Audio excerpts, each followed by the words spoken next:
श्री राधे श्री राधे। पद संख्या 646 646।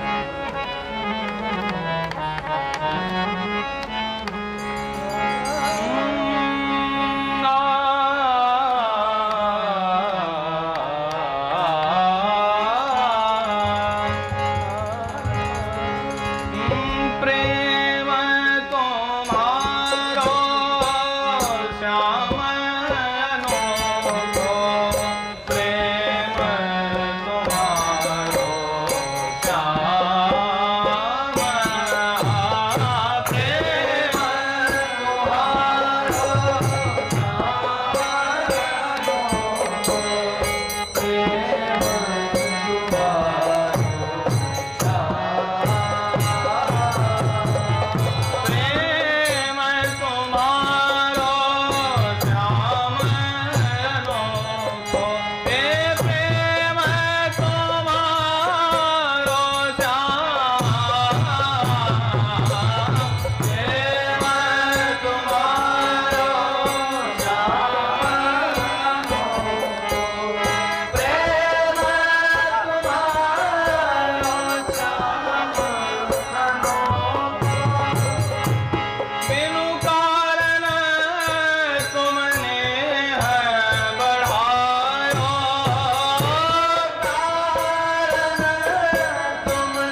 पूज्य श्री भाई जी महाराज की जय, पूज्य श्री राधा बाबा की जय, पूज्य मैया की जय, अपने प्यारे भैया की जय, पूज्य दादा की जय, भक्तवत्सल भगवान की जय।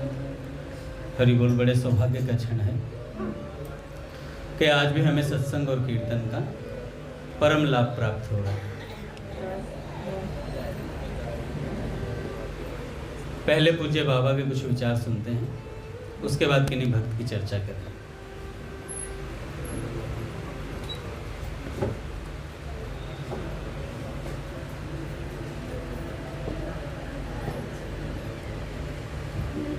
देखो कल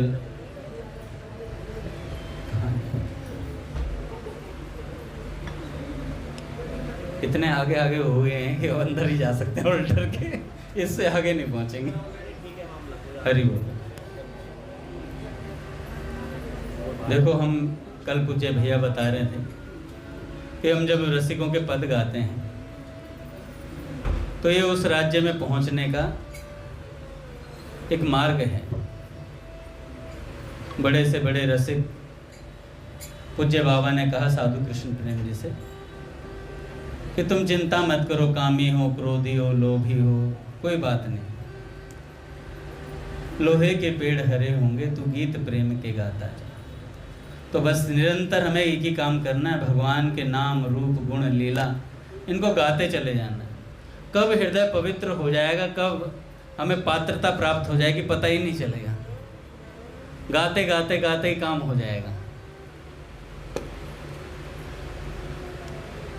जब पूज्य बाबा बैठा करते थे गिरिराज परिक्रमा में, तो बाबा के इर्द गिर्द जितने सज्जन बैठते थे, जितने संत जन बैठते थे, एक से एक सुंदर पद सुनाया करते थे बाबा को, एक से एक भाव के। और बाबा बड़ा सुंदर अलापचारी उस पर करते थे, अलाप देते थे साथ साथ। और जब घनश्याम दास ठाकुर जी अलाप देते तो बाबा बड़े हंसते, बड़े प्रसन्न होते थे, क्योंकि ठाकुर जी बड़े प्रिय थे बाबा को। ठाकुर जी कौन? पूज्य श्री घनश्याम दास ठाकुर जी। अच्छा, कुछ नहीं होता, इन संतों का नाम याद कर लो। कुछ नहीं हो रहा ना जीवन में, माला नहीं हो रही, सत्संग में, इन संतों का नाम रटते रहो, सब आ जाएगा जीवन में। पूज्य बाबा कहते हैं, देखो जब भी बात करी जाए नाम रूप गुण लीला धाम की, तो बाबा कहते हैं कि श्री कृष्ण का नाम जितनी बार आता है, जब जब उनके गुण की बात आती है, वृत्ति ने उसे पकड़ा है, बाबा कहते हैं, उतनी उतनी बार हृदय पिघलकर बहने सा लगता है कृष्ण नाम सुनते ही। बाबा ऐसा कहते हैं। आप पद सुनते हैं, कृष्ण नाम जपते मैं श्रवण सुनो रियाली, भूली रे भवन हो तो बावरी भई रे। इसमें रत्ती भर भी अतियुक्ति नहीं है, न यह निरी भावुकता की बात है, बिल्कुल सत्य है। यही दशा श्री गोपी जनों की श्री कृष्ण के नाम रूप गुण की स्मृति श्रवण से हो जाती है। देखो एक बहुत अच्छी भावुकता की बात बताता हूँ, मैंने कल भेजा था।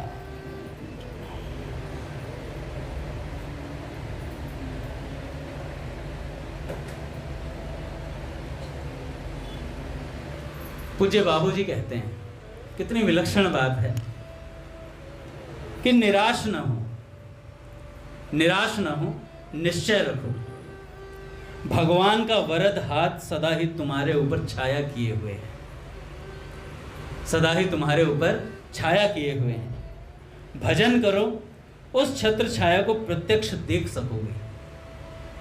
भगवान का हाथ तुम्हारे सिर पर है, इसको कब देख सकोगे? भजन करो, और फिर तो अपने को इतने महान की शक्ति से सदा सुरक्षित पाकर आनंद में नाच उठोगे। भजन करोगे तो तुम्हें पता लगेगा भगवान का हाथ हमारे ऊपर है, और जब इस बात का पता चलेगा कि भगवान का हाथ हमारे ऊपर है तो नाच उठेंगे, तो नाच उठेंगे। देखो देखो, वे मुस्कुराते हुए तुम्हें पुकार रहे हैं। कौन? श्री कृष्ण। देखो देखो, मुस्कुराते हुए तुम्हें पुकार रहे हैं, तुम्हारे बहुत समीप आ गए हैं, अत्यंत ही निकट हैं। बस चाहते ही तुम उन्हें स्पर्श कर सकते हो। पकड़ लो उन्हें, अब आगे देर क्यों करते हो। बहुत निकट हैं भगवान हमारे। विश्वास नहीं है, इसी से वंचित हो रहे हो। तुम्हें विश्वास नहीं है कि भगवान निकट हैं, इसी बात से वंचित हो रहे हो तुम भगवान से। समझते हो ये भावुकता की बातें हैं, भावुकता में कही गई बात है, पर सत्य है। सबसे निकट कोई है तो पूछे भैया, बताते हैं हमारे भगवान हमारे सबसे निकट है। समझते हो ये भावुकता की बातें हैं, कल्पना की सृष्टि है, शब्दों का जाल मात्र है। हाय रे, इसी से ठगे जा रहे हो, इसी से ठगे जा रहे हो। एक बार पूरा विश्वास करके देखो तो सही, एक बार पूरा विश्वास करके देखो तो सही। नीचे भाई जी लिखते हैं तुम्हारा हनुमान, तुम्हारा हनुमान। तो ये भाई जी कितना विश्वास भाई जी को भगवान की कृपा पर है, भगवान पर है, कि हम कुछ भी नहीं करके भगवान का हाथ हमारे सिर पर रहता ही है। और कुछ कर लोगे तो पता चल जाएगा है भगवान हैं, मुझसे मिलना चाहते हो और मेरे निकट हैं एकदम, इस बात का पता चल जाता है। संत यही बताने आते हैं कि भाई भगवान तुम्हारे हैं, तुम भगवान के हो। और इतनी बात पता चलते ही भक्त नाच उठता है। अब किसी को पता चल जाए, कोई भिखारी हो, दर दर की ठोकरें खा रहा हो, और उसे पता चल जाए कि भैया तू अंबानी का लड़का है, खो गया था बचपन में कुंभ के मेले में, कैसी प्रसन्नता होगी उसे, नाच उठेगा उसका हृदय। अरे मेरे वारे न्यारे हो गए भैया, ये तो सांसारिक उदाहरण है। और जब हमें पता लगेगा हम भगवान के और भगवान हमारे साथ हैं, एकदम निकट हैं भगवान हमारे, तो नाच उठेंगे हम भी। भैया कल कह रहे थे ना, एक रस सा आता है, एक रस को फुहार सा आता है हृदय के अंदर। जब पदों को, संतों की वाणी को, संतों की बातों को पढ़ते हैं, एक लहर आती है। एक बार पूछे दामानी जी पिताजी, गंगा जी के किनारे बैठे हुए थे हम। कहाँ पे जाते हैं हम हर साल एक नई न्यू ईयर पे? वंदे मातरम। वहाँ गंगा जी के किनारे जाकर के बैठते हैं। तो पिताजी से हमने पूछा कि पिताजी आपका मिलना स्वामी राम सुखदास जी महाराज से कैसे हुआ। तो महाराज जी, पिताजी कहने लगे, मैं स्कूल जाता था, मन नहीं किया एक दिन स्कूल जाने का, तो मैंने देखा कहीं प्रोग्राम हो रहा है, तो उसमें कलकत्ते में क्या है, गोविंद भवन, उसमें घुस गए जाकर के। और कोई जानकारी का हो तो क्या, मैं सबसे आगे जाकर के बैठ गया। जाकर के बैठा तो स्वामी जी महाराज ने देखा ये नया छोरा कौन है आज। और स्वामी कहने लगे, अब तो ऐसा हो गया स्कूल जाने के बहाने में सत्संग में ही आने लग गया। इतनी अच्छी लगी मुझे सत्संग की बातें, फिर मैं सत्संग में ही आने लग गया। और फिर मेरे मन में आई कि एक दिन स्वामी जी से बात हो जाए किसी तरीके से। और बात हो कैसे भैया, स्वामी जी इतने बड़े संत, और भैया आसपास लोग परिकर रहता ही है, और परिकर इतनी आसानी से मिलने भी नहीं देता है। तो जैसे हम लोग बड़े बड़े संतों से मिलने जाते हैं, पूज्य मलुक पीठ सरकार से थोड़ा कठिनता हो जाती है, समझ तो तुम गए होगे।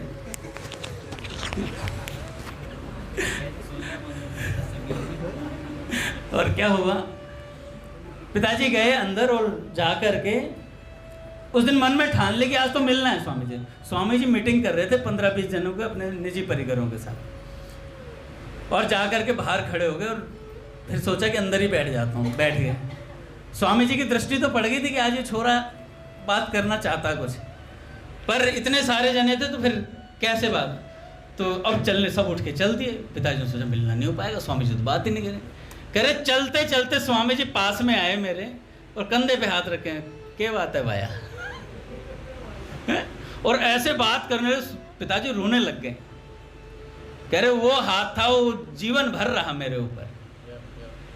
कह रहे गीता वन में 2 महीने के लिए सत्संग के लिए आते थे, जब जाने का समय आता ना तो पिताजी उदास हो जाते, जैसे हम उदास हो जाते हैं। हम गीता भवन जाते हैं, वाटिका जाते हैं, तो आने का मन, लास्ट दिन तो ऐसा होता है, लास्ट दिन आया क्यों है, आखिरी दिन आ क्यों रहा है, जाने वाला दिन। तो जैसे जाने लगे तो महाराज जी से बोले, महाराज जी जानो आछो को नहीं लागे। तो स्वामी जी महाराज ने कहा भाई आछो तो को नहीं लगे, पर जानो तो पड़सी है, जानो तो पड़सी, मतलब जाना तो पड़ेगा, अच्छा तो नहीं लगता है। तो पिताजी ये बात बताते हुए पिताजी के एकदम शरीर में लहर सी आ रही थी, और बार बार पिताजी के आंसू छलके जा रहे बार बार। मैं, पिताजी ये लहर सी क्यों आती है आपके अंदर? कह रहे यही भगवान है बेटा, यही मस्ती है भगवान की, यही मस्ती है, जब आंसू छलक जाएं और अपने महापुरुषों को याद करें। एक बार चंद्रेश भैया बैठे थे वाटिका में। देखो मैं ट्रैक से इधर उधर हो जाता हूँ, आदत है। तो वाटिका में बैठे थे, श्री राम दादा गा रहे थे और बढ़िया बढ़िया आलापचारी ले करके, और भैया आगे कुर्सी पर बैठे हुए थे हैं। और मैं उस दिन भी बताया था कि पद चल रहा था, मैया मोए दाऊ बहुत खिजायो, उखल लीला वो चल रही थी और भैया रुदन कर रहे थे। भैया का रोना था, मैं भैया को देख रहा था। कोई रोता तो मुझे बड़ा अच्छा लगता है। आप कहोगे क्या बात है, कह रहे रोता तो बड़ा अच्छा लगता है। भाई कोई भगवान के लिए रोता है, संतों के लिए रोता तो बहुत अच्छा लगता है। सच में ऐसा लगता है कब हमारा हृदय ऐसा होगा कि हमारे भी नेत्रों में एक दो आंसू का भाव आएगा। तो मैंने भैया से जाते हुए पूछा, मैं कहा भैया आप रो क्यों रहे थे? भैया ने कहा कि आज जो लीला हो रही थी ना, यही पूज्य श्री बालकृष्ण दास जी महाराज जी के सामने होती थी ना, तो महाराज जी की जो छवि होती थी आलापचारी करते हुए, तो महाराज जी का मुझे मुखमंडल याद आ रहा था। मैंने कहा भैया, कह रहे बेटा जीना मुश्किल हो जाता है संतों के बिना। संतों के प्यार में उनका लाड दुलार इतना मिला होता है, जीना मुश्किल हो जाता है। उनकी याद आते ही आंसू अपने आप निकलते हैं। अरे यही धन है हम साधकों का कि हम संतों के निकट हैं। भारद्वाज ऋषि जी के आश्रम में भगवान होकर के गए, भगवान होकर के गए। उसके बाद भरत जी महाराज आए।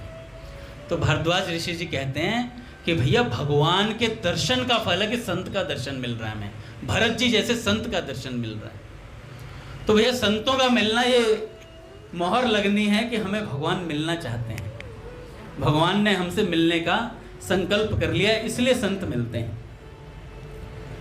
तो पूज्य बाबा कहते हैं भैया भगवान के नाम रूप गुण लीला को गाते गाते ऐसी आसक्ति हो जाती है कि उनका नाम सुनते अपने आप आंसू आते हैं, हृदय भर आता है।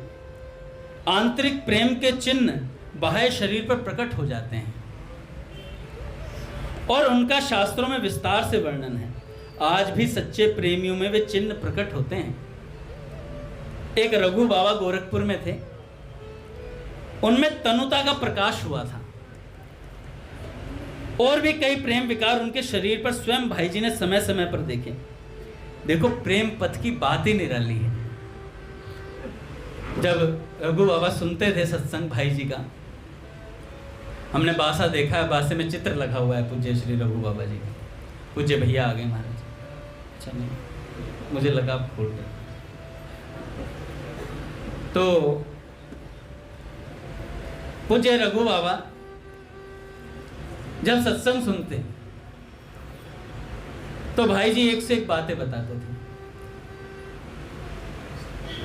अच्छा, पूज्य बाबू जी के प्रवचनों में आप देखेंगे आखिरी के कुछ वर्षों में एक विलक्षण भाव भाई जी के प्रवचनों में आता है।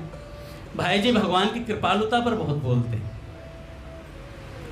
और इतना प्रेम में सराबोर रहते थे।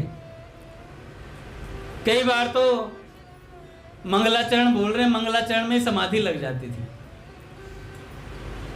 मंगलाचरण जैसे बोल रहे हैं वरहा पीड़म नटवर वपु, और ऐसे बोलते बोलते भाई जी समाधि में चले जाते थे। भाई घंटे घंटे भर ऐसे ही रहते थे, बैठे रहते थे। और सामने पूज्य श्री चिमनलाल गोस्वामी जी, साधु कृष्ण प्रेम जी, अनेक संत जन परिकर जन बैठा रहता था। महाराज इंतजार करता था कि बाबूजी आगे का शब्द कब बोलेंगे, आगे कुछ बोलेंगे भी नहीं बोलेंगे। ये नहीं कि भाई भावुकता में भाई जी चले गए, चलो यार अपने पास तो क्या है, माइक की आवाज आएगी तब आ जाएंगे। ऐसा नहीं, इतना चाव रहता था। और पूज्य बाबा ने कहा मुझे तो वेद मंत्रों से भी अधिक प्रभावशाली पूज्य बाबूजी के वाक्य लगते हैं। बाबा जब भी सत्संग में बैठते, अच्छा बाबा सिद्ध थे, पूरे अच्छे खासे, बाबा को पूरी लीलाओं में प्रवेश था, फिर भी बाबूजी का सत्संग बैठकर सुनते थे प्रवचन, और इतने चाव से सुनते थे नेत्र बंद हो जाते और उसके बाद किसी दूसरे ही लोक में होते थे बाबा। ऐसे ही अपने रघु बाबा जब बाबूजी बोलते तो बड़े चाव से सुनते हैं। अच्छा, उसके बाद जब सत्संग थोड़ा और होता तो बाबूजी सामाजिक भी थे भैया, तो इधर उधर की बात भी करते तो रघु बाबा गर्दन नीचे करके रोने लगते हैं कि मेरे राम जी की बात खत्म हो गई, अब कोई और बात चल रही है। ऐसे रघु बाबा और कोई बात सुनना ही नहीं चाहते थे। और लगातार महाराज इतने आंसू आए, इतना भगवान के लिए रोते थे, रघु रघु रघु रघु रघु। जैसे बंगाली संत करते हैं ना, राई राई राई राई, मतलब राधा को राई बोलते हैं। तो ऐसे रघु रघु रघु रघु रघु रघु कहते कहते आंखों से आंसू निकलते तो निशान पड़ गए थे आंसुओं के। इतना रुदन करते थे भगवान के लिए। तो बाबा कहते हैं भैया प्रेम पथ की बात ही निराली है। साध्य साधन एकमात्र श्री कृष्ण होंगे, वहां से पथ शुरू होता है यहाँ का। प्रेम राज्य का पथ कब शुरू होता है? जब साधन और साध्य दोनों श्री कृष्ण हो जाते हैं। अभी तो जड़ शरीर का आराम, नाम का मोह पग पग पर पछाड़ रहा है। प्रेम उत्पन्न होने पर बिल्कुल रही ना काहू काम की सी स्थिति हो जाती है। संसार में कोई भी आकर्षण आपके लिए नहीं रहेगा। इसकी साधना अपने आप होती है, करनी नहीं पड़ती। इसकी साधना अपने आप होती है। अपने आप परिवार से, धन से, सभी प्राणियों से मोह हटकर दृष्टि निरंतर श्री कृष्ण की ओर लग जाती है। केवल श्री कृष्ण चर्चा, श्री कृष्ण भजन ही जीवन का उद्देश्य नहीं, स्वभाव हो जाता है। उद्देश्य नहीं, स्वभाव में श्री कृष्ण उतर आते हैं। बात बात पर भगवान याद आते हैं। अपने आप सारी चीजें हो जाती हैं। प्रेम की इतनी पवित्र अवस्था प्रारंभ में ही होती है कि उसमें किसी प्रकार का स्वार्थ नहीं रहता। तो बाबा कहते हैं इसकी प्रारंभिक साधना क्या है? बड़ा सुंदर वाक्य बाबा का है। बाबा कहते हैं पर्वत की तरह दृढ़ निश्चय लेकर मन से श्री कृष्ण का स्मरण करो। पर्वत की तरह दृढ़ निश्चय लेकर मन से श्री कृष्ण का स्मरण, जीभ से भजन, कानों से श्रवण एवं निरंतर सजातीय वासना विशिष्ट सत्संग में जीवन यापन करो। 5 बातें श्री चैतन्य महाप्रभु ने कही। बाबा बताते हैं कि निरंतर नाम जप, दूसरा सत्संग, तीसरा श्रीमद् भागवत का आस्वादन, चौथा श्री विग्रह सेवा और 5वां श्री ब्रजवास। 5वां श्री ब्रजवास। जैसे लकड़ी के 2 टुकड़े होते हैं ना, उनको घर्षण करो तो अग्नि पैदा होती है। उसमें व्याप्त है पर हमें पता नहीं है। घर्षण करने से वो निकल करके बाहर आती है। ना विश्वास हो तो रगड़ करके देख लें, ना विश्वास हो तो रगड़ करके देख लें, उसमें से आग निकलेगी। इसी प्रकार भगवान प्रत्येक प्राणी में बाहर भीतर, ऊपर नीचे व्याप्त हैं। ऊपर नीचे व्याप्त हैं। अब जैसे आग कहीं प्रकट हो जाए और प्रकट होकर किसी लकड़ी के खंड को पकड़ ले तो फिर लकड़ी उसी आग में जलकर स्वयं आग बन जाती है। एक बार क्या हुआ,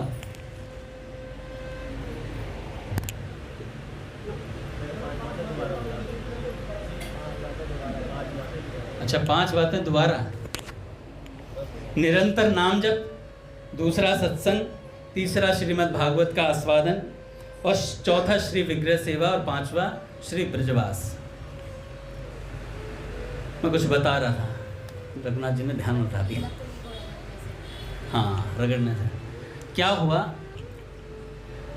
हम बिहारी जी के मंदिर में जाते हैं, है ना। आजकल बड़ा चलता है कि भैया कॉरिडोर बन रहा है, फलाना बन रहा है, वो सब बातें छोड़ो। जो मज़ा बिहारी जी के मंदिर में भीड़ में जाने में है, वो मज़ा वैसे नहीं आता है काका। अच्छा, काका तो आराम से जाते हैं।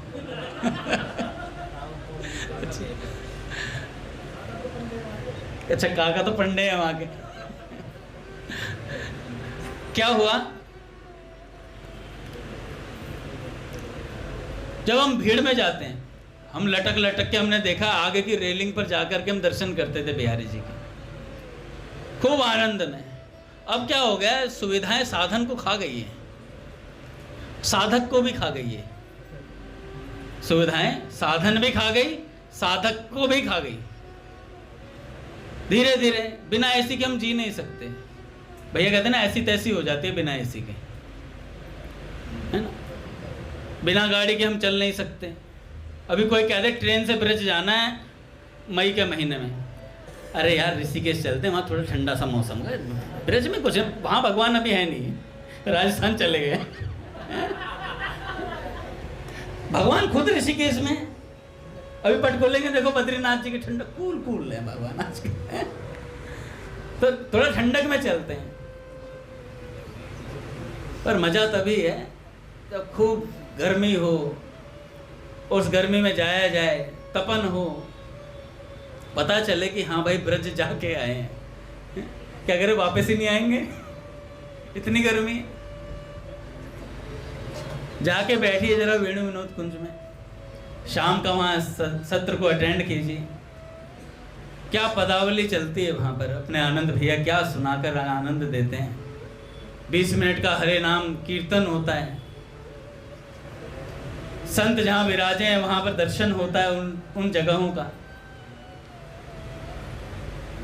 पूज्य भैया आ गए क्या? आ गए नहीं, अजय भैया आ गए ना, तो मैं सुन रहा।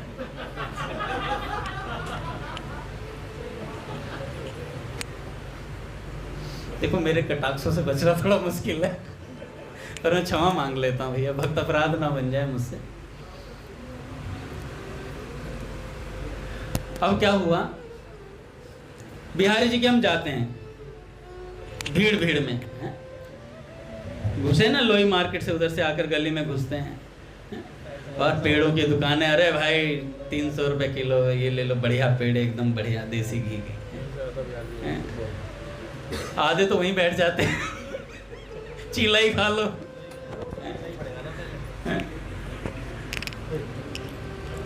अब क्या हुआ, एक संत बता रहे थे कि हम बिहारी जी के मंदिर में जब भीड़ में दर्शन करने जाते हैं, पता नहीं कौन से रसिक उस भीड़ में खड़े हों और हमारा उनसे स्पर्श मात्र हो जाए, उस स्पर्श मात्र से हमारे जीवन में भजन का पदार्पण हो जाता है। इसलिए जो जाते हैं ना, आज भी देखो कईयों के तो नियम है, कितनी भीड़ हो जाएंगे जरूर बिहारी जी के दर्शन करने के लिए। पट खुलेंगे महाराज, श्री राम जय राम जय जय राम,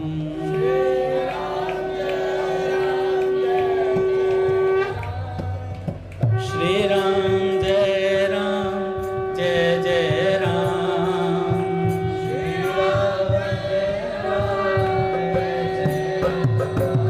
श्री राम जय राम जय जय राम, श्री राम जय राम जय जय राम, श्री राम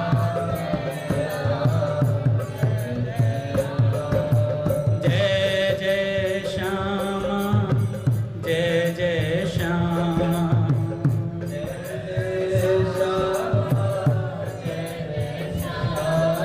जय जय श्री वृंदावन धाम,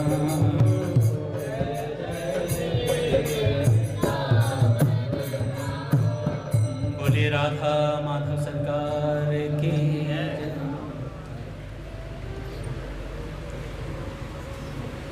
तो भैया जब घर्षण प्राप्त होता है, किन्हीं संत का स्पर्श होता है, तो हमारे जीवन में भी भजन आ जाता है भैया। तो भीड़ का ख्याल ना करके भगवान का दर्शन अवश्य करना चाहिए। भैया क्या कह रहे हैं, कुछ कह रहे हैं? अच्छा, थोड़ा सा नीचे करो।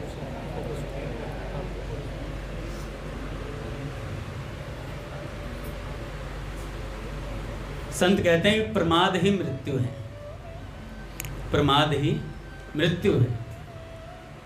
तो इसलिए प्रमाद नहीं करना चाहिए, हर काम में कर दो प्रमाद, भजन में प्रमाद मत करो, है ना। कई बार होता है ना, गर्मी है क्या करेंगे, बहुत गर्मी हो गई मंदिर में आज, ठीक नहीं है, पर आ जाओ गर्मी में, ये गर्मी बहुत अच्छी चीज की तरफ ले जाएगी तुम्हें। कई लोग 8:30 आते हैं, चले जाते हैं, फिर आ जाते हैं। ब्रेक लेकर भी अच्छा है, आ गए तो वो भी बहुत अच्छी बात है। अरे भैया कुएं में वो पूरा डोल उतर रहा है, रस्सी पीछे पीछे जा रही है गिरने के लिए, आखिरी छोर भी पकड़ लिया तो काम हो गया। इसलिए जब भैया आए तब भी आ जाओ तो भी बहुत बड़ी बात है ना। सत्संग सुनने के लिए 9:30 बजे आ जाए, कोई बात नहीं, आ जाओ, आ गए तो काम हो गया।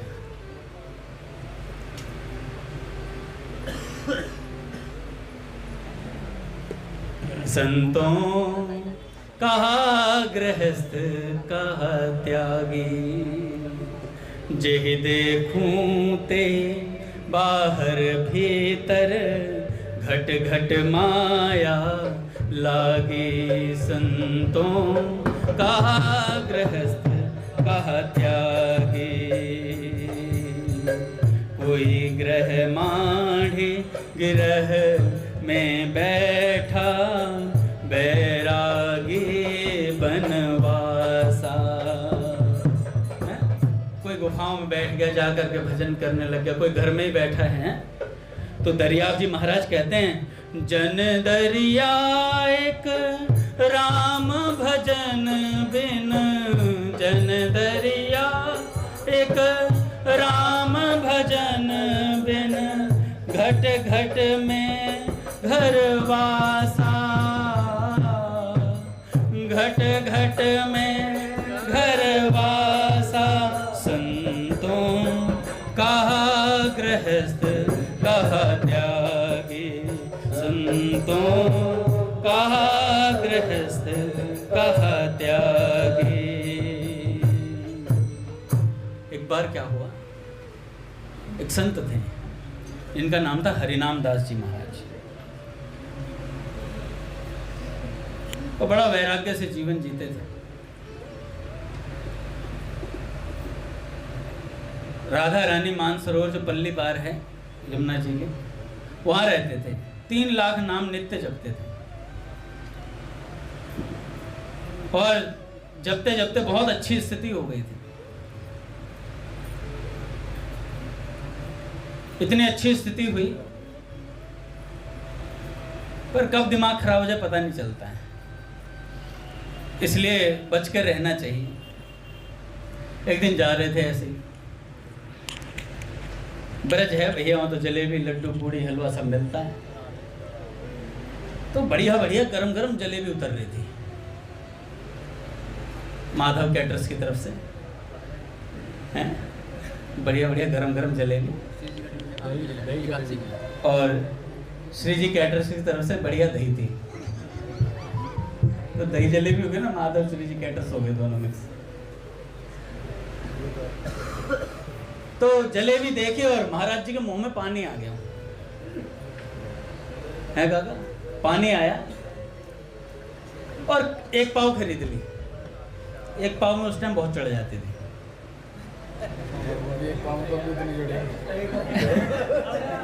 उस टाइम बहुत चढ़ जाती थी, क्वालिटी अच्छी थी यार, देसी घी की थी। एक पाव में अब नहीं इतनी चढ़ती यार, कम हो गई है पहले।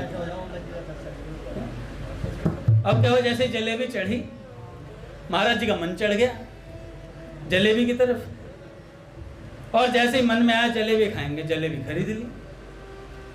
अब जब जलेबी खरीद ली तो सोच रहे,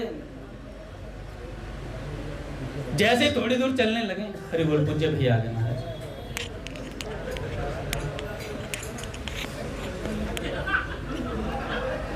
हरि बोल, सत्संग बहुत डिस्टर्ब हो रहा है, क्योंकि बार बार बातें भी बहुत हो रही हैं भैया, है ना। तो देखो भाई, मैं सबको पीछे वालों को बोलूंगा तो जो नहीं बोल रहे हैं वो कहेंगे हमें क्यों बोल रहे हैं, है ना। पूज्य भैया आ गए महाराज। अच्छा,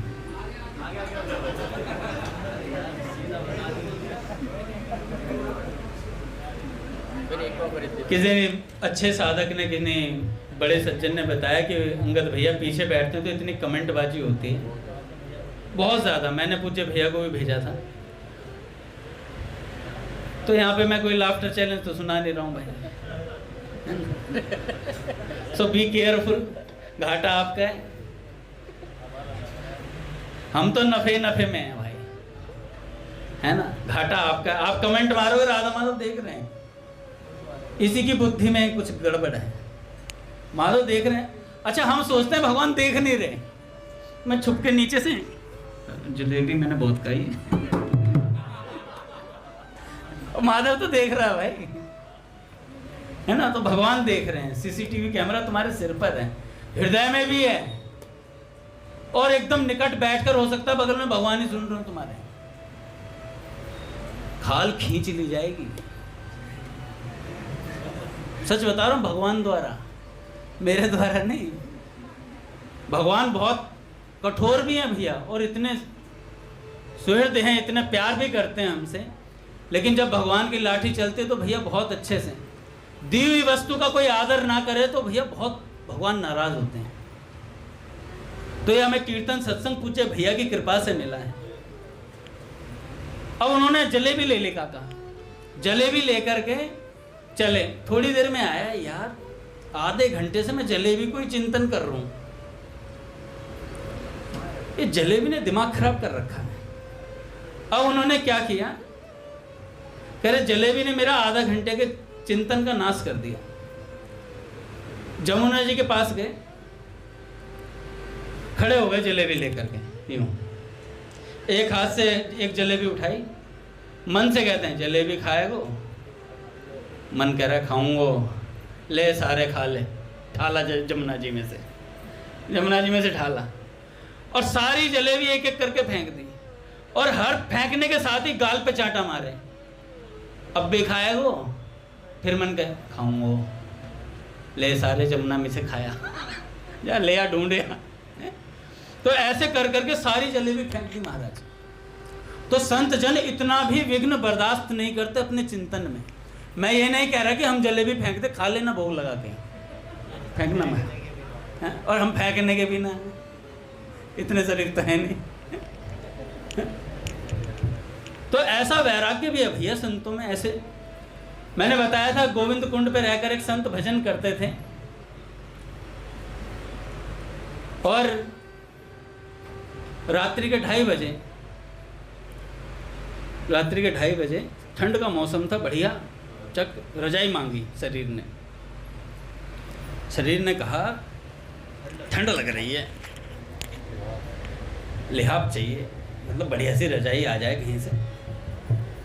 बाबा को लगा यार ये आज शरीर लिहाफ मांग रहा, कल को ये बढ़िया सा कहेगा डबल बेड लिया, कुछ और वस्तु लिया।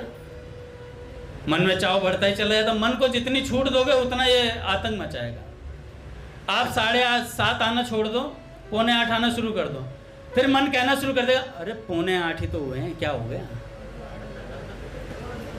8 आना शुरू कर दो, 8 ही तो बजा, अभी महामंत्र नहीं शुरू हुआ। मेन तो कीर्तन नहीं होता है जो 8-10 से शुरू होता है, वो जो 20 मिनट का होता है ना, वही मेन है। बाकी तो हम मतलब कुछ और गा रहे हैं। उसके बाद जैसे ही 8:20 हो जाए काका, अब तो नरसिंह आरती हो गई, पानी पूनी पी लें। नरसिंह भगवान तो कृपालु हैं, दयालु हैं, हो सकता है पानी में से ही चांटा आ जाए। नरसिंह भगवान का मेरी आरती छोड़ के पानी पी रहा है। उसके बाद जैसे 8:30 बजते, it's lunch time guys, lunch कर आओ, नहीं डिनर कर आओ, सॉरी। तो जितनी हम मन को छूट देंगे उतना ये बावला होगा। तो उन्होंने भैया जलेबी खाई नहीं, फेंक दी। और इधर जो ये बाबा थे, इन्होंने कहा लिहाफ चाहिए, तो ये गए सीधा गोविंद कुंड में छलांग मार दी रात को 2:30 बजे। महाराज जी बता रहे थे उस समय बर्फ तैरती थी, अब भी जम जाती है। बर्फ तैर रही थी, उसमें कूद गए महाराज। और बगल वाली कुटिया में जब बाबा भजन कर रहे थे, वो कह रहा भाई छपाक से आवाज आई, कौन कूद गया। दौड़े दौड़े गए और जाकर दौड़ करके देखा तो बाबा कूदे। कह बाबा क्या बात हो गई, कह रहे शरीर लिहाफ मांग रहे हो तो दे दियो लिहाफ। अब सारे को पूरे जीवन ठंड ना लगे। अब नहीं लगेगी ठंड। तो ऐसे संत भी। और खाते क्या थे, नीम के पत्तों का साग बनाते थे, और जो मधुकरी मांग के लाते थे वो उसमें साग में लगा लगा कर, नीम के पत्तों के साग में, साग भी नहीं, नीम के पत्तों का जो पानी निकलता था उसमें लगा के खाते थे। वो तो हरा हरा सा, तो फिर भी वो लगे कि साग ही खा रहा हूँ, पालक का, सरसों का साग। लेकिन विनोद बाबा सरकार भी ऐसे ही पाते हैं भैया, उनका भी मधुकरी का यही नेम है। अब उनके शिष्य हुए, ये जो महात्मा थे इनके शिष्य हुए। एक दिन वो अपनी कुटिया में बैठे हुए थे, तो कुटिया से बाहर आए, घूमते हुए हरि नाम जप कर रहे थे। तो एक काला सा आदमी प्रकट हुआ और प्रकट होकर के कहने लगा, नहीं श्री हरिदास बोलता तो कुछ और ही होता। अब क्या हुआ, जैसे ही प्रकट हुआ उन्होंने बोला कि मैं तुम्हें लेने आया हूं, मैं काल हूं, मैं काल हूं, तुम्हें लेने आया हूं। तो उन्होंने कहा कि भाई ले चलो, फिर देर किस बात की है?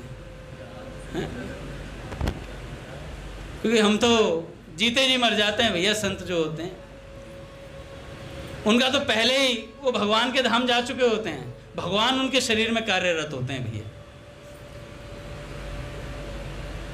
तो उन्होंने कहा ले चलो। कह रहे पहले माला छोड़ो, ये जो तुमने भीड़ भेग ले रखा है, ये माला और नाम जप करना बंद कर दो।